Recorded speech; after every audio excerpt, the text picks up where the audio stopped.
In deadlock detection, two methods are used to detect the deadlocks. The first one is the single instance of each resource type, and the second one is several instances of each resource type.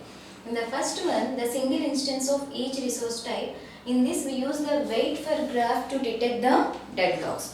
So in this, we'll get this wait for graph from the resource allocation graph. In this wait for graph, there are no resources. When we remove all the resources in the resource allocation graph, we will get the wait for graph.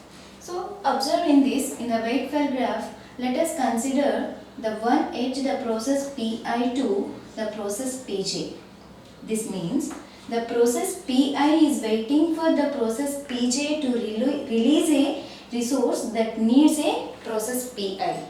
So here the process Pi to the process Pj is exist in the wait for graph if and only if the two edges exist in the resource allocation graph. So those two edges are the process Pi to Rq and Rq to Pg.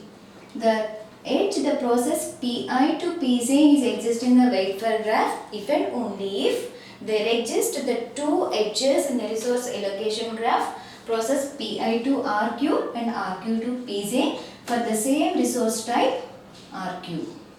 So consider in this example process P1 to process P2. So how we will get the process P1 to process P2? So the process P1 is request for the resource R1 and this resource R1 is held by this process P2. That means the process P1 to R1, process P1 to R1 and this R1 to P2. Now it will give that the process P1 to process P2. Like this, we have to check the each and every resource with that every process. Finally we will get the wait for graph. So in this wait for graph, if there is no cycle detects, then the system is in the safe state.